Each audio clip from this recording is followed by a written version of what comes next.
I was working on a video earlier this week that had a realist view of political rebellion inspired by the series Andor.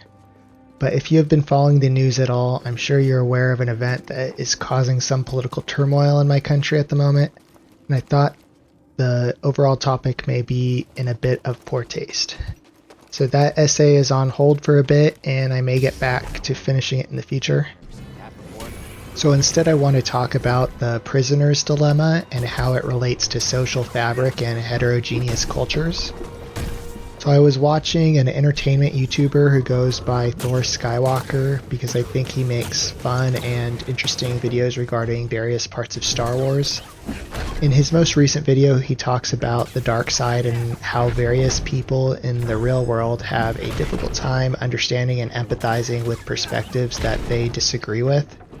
His thesis seems to be that this mentality comes from a place of selfishness, like the dark side, and we should try to resist that impulse. While I tend to disagree with Thor on this point, I am sympathetic to his sentiment and his idealism. This video isn't really a response to Thor, but I wanted to give him a shout out because I like his content, and he also inspired this video, along with one of his commenters, Devin Hargrave 4723. Okay, so the first thing I want to do is define some terms. Google defines ethnogenesis as observable phenomenon of the emergence of new social groups that are identified as having a cohesive identity. The word itself implies ethnicity, and obviously ethnicity is a variable in social fabric and culture. But for the sake of this essay, when I'm using this word, I'm not explicitly talking about black versus white versus Asian or whatever. What I'm trying to talk about when I use this word is the formation of social and political groups that have their own belief system, dialects, and culture. I'm not very smart, so if there's another better word, feel free to use that one. This is the word I could find that most fits the ideas I am trying to convey. Second, let's go over the prisoner's dilemma and some common terms that relate to that so we are on the same page.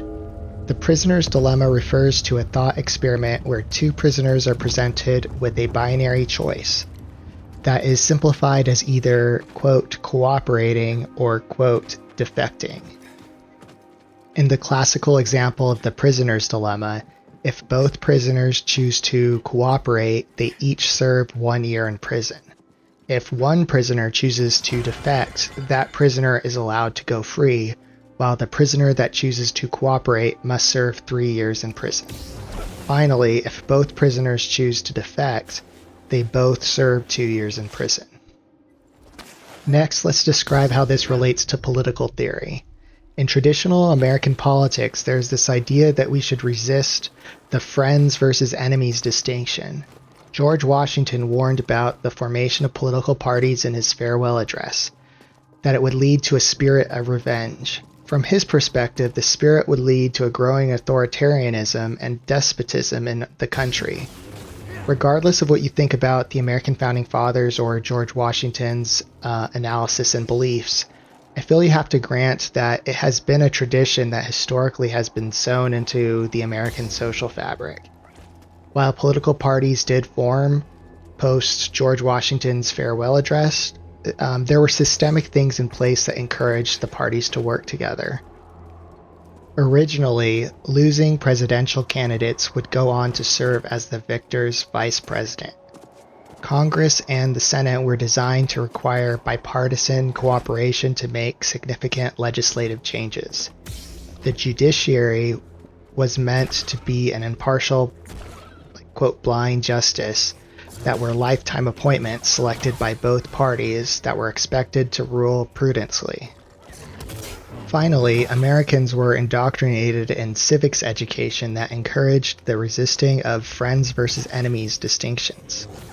Again, you could have your own opinions on whether this is a good thing or whether the people truly lived up to the tradition, but I think there's no denying that this was a critical part of the American ethnogenesis, its founding myth, and the belief system that people were expected to adopt for the first few centuries of our country.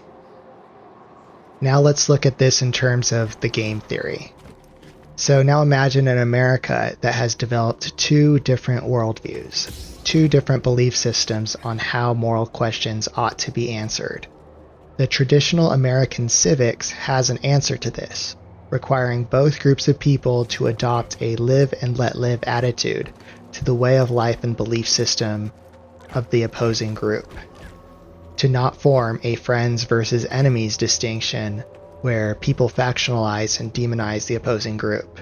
Rather, they practice tolerance and accept that the country will never reflect their particular worldview. This mentality would be seen as the group choosing to, quote, cooperate in the prisoner's dilemma. They aren't getting exactly the world that they want, but it will keep the peace, and from a holistic perspective, it supposedly offers the least suffering for all groups, where everyone suffers a little bit. When you approach the prisoner's dilemma from a neutral state, where there is no historical reference to fall back on, and where the punishment for cooperating is not seen as that bad, most people logically understand that the ideal choice to make is to, quote, cooperate. But what happens when the traditional ethnogenesis fractures and the culture becomes more and more heterogeneous? When the belief systems become more and more desperate from each other, the incentive to defect becomes more and more tempting. Furthermore, when your belief systems become more and more disparate from the traditional ethnogenesis and founding mythos, it becomes important to start deconstructing and redefining the original mythos to be more and more aligned with your current belief systems in order to model your society and culture around your ideals. But this will be seen by your, quote, enemies as another form of defection.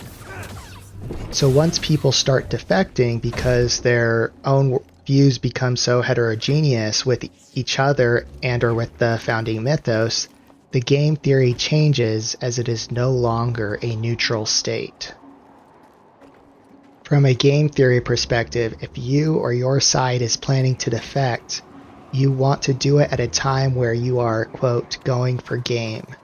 So in a political perspective, at a time where you will be able to use the advantage you are gaining from defecting in order to either disenfranchise or genocide the, quote, enemy and allow your, quote, friends to maintain a permanent majority in a democratic system or seize permanent power in a more authoritarian system.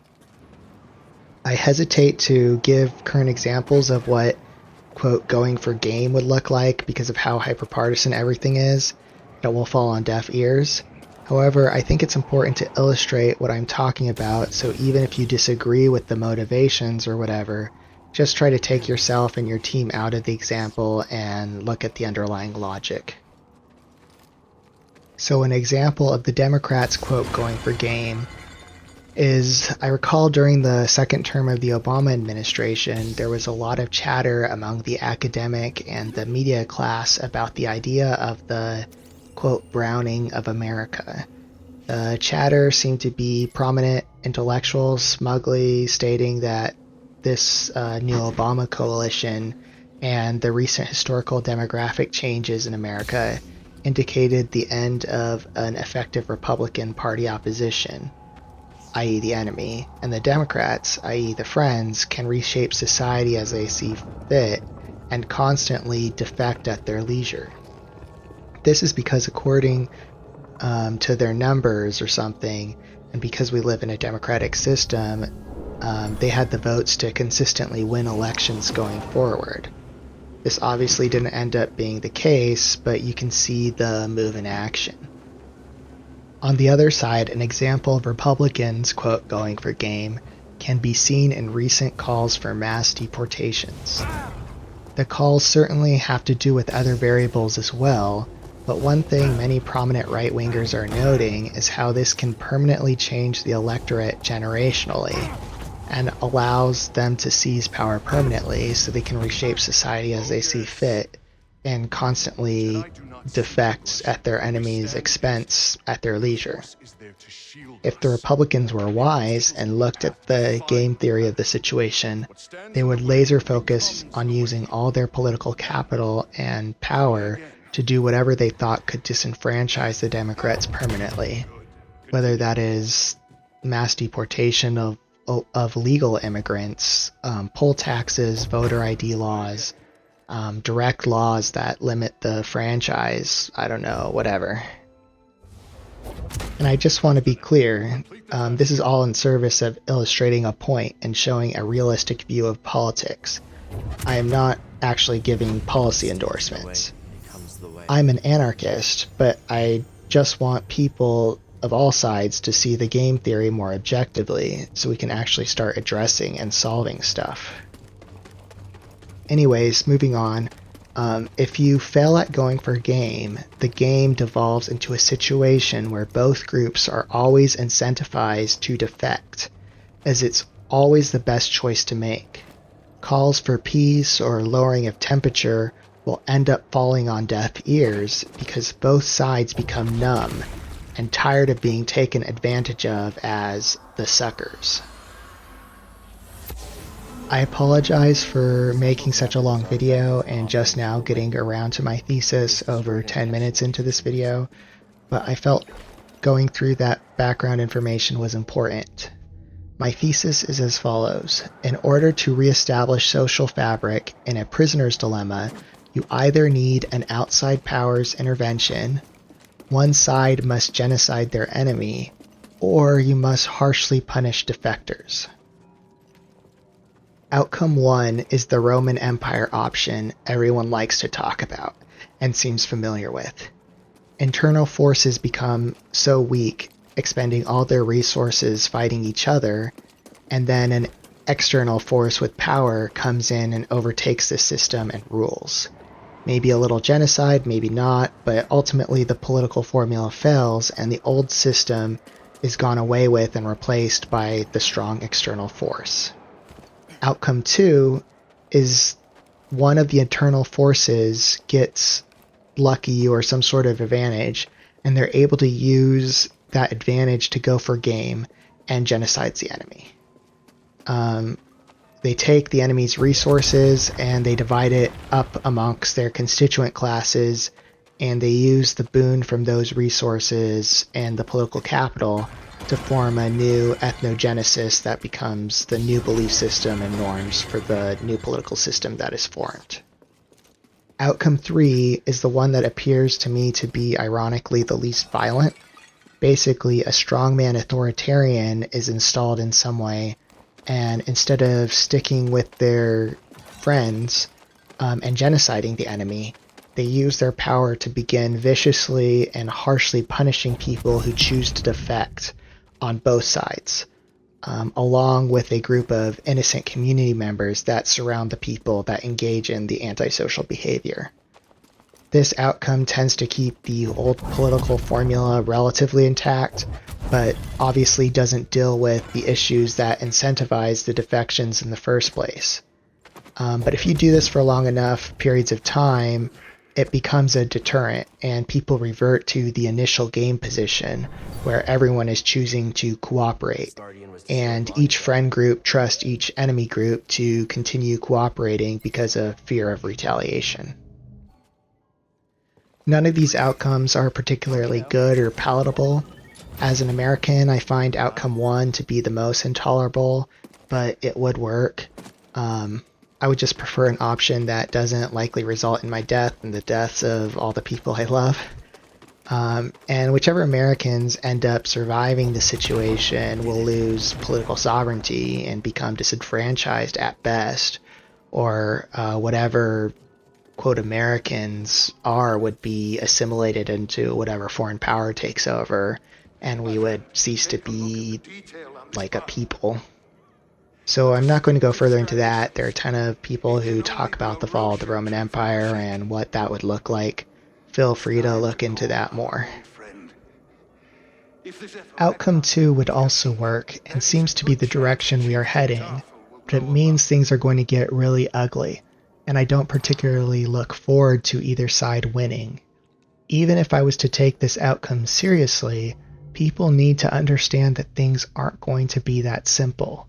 There are going to be a lot of second and third order effects that result from the decimation of our population, be they military, economic, or spiritual.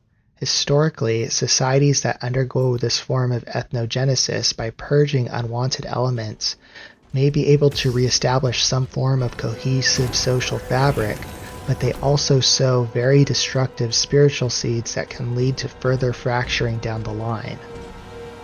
It's also important to consider that this damage to both your military and economic might can leave you very vulnerable to foreign control. Divide and conquer is a well-established stratagem for a reason. Finally, Outcome 3 also has a lot of factors that complicate it. Obviously, as an anarchist, I do not like the idea of an authoritarian strongman coming in. From a beliefs and ideological level, I tend to have a bias against it.